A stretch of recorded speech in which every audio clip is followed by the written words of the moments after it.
C'est une petite production, mais elle existe et c'est important pour nous de le montrer.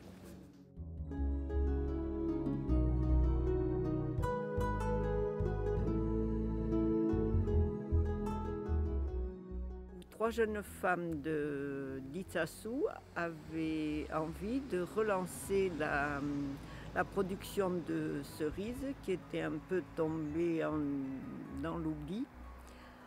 Et le projet m'a beaucoup séduit parce qu'à ce moment-là, je venais de reprendre une petite ferme familiale. Je me suis dit que produire des cerises, ça serait certainement très réjouissant et très gratifiant.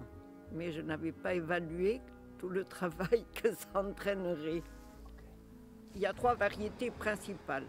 Alors la Pélois, qui est une cerise rouge très foncée, presque noire, très juteuse, excellente, très bon goût.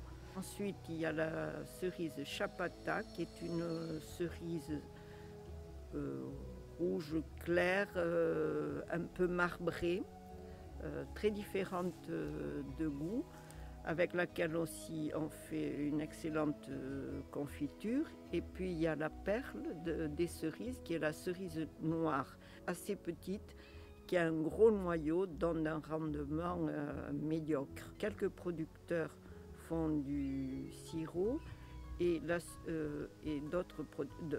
d'autres producteurs font aussi de la cerise au vinaigre. Il faut accepter que la confiture de cerise d'Itsasu coule un peu entre les doigts.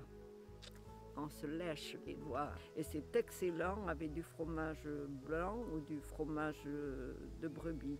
Notre but était de valoriser les trois variétés, évidemment en faisant de la confiture comme ont toujours fait nos parents et nos grands-parents. Mais voilà, on voulait aussi essayer de faire des gâteaux essayer de trouver d'autres débouchés pour la cerise. Et c'est pour ça qu'on a fait des gâteaux basques à la cerise d'Itsasu. Et nos parents et nos grands-parents, quand ils vendaient énormément de cerises à l'époque, au début du XXe siècle, énormément. Il y en avait beaucoup, il y avait beaucoup de cerisiers à Itsasu. Mais comme c'était une cerise très molle, dès le lendemain, dès qu'on la ramassait, elle s'aplatissait un peu. Elle ne vieillit pas très bien. Il faudrait presque la manger sur l'arbre, quoi. Et c'est pour ça que petit à petit, il y a d'autres régions qui ont planté énormément de cerisiers, de la Bigarro qui est dure, qu'on peut garder une semaine au frigo. Et c'est pour ça que petit à petit, la production de cerises a décliné.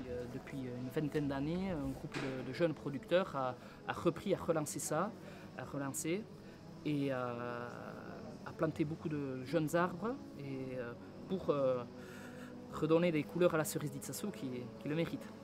Alors nous sommes regroupés au sein d'une association qui s'appelle Chapata. Il y a à peu près 20 producteurs avec des vergers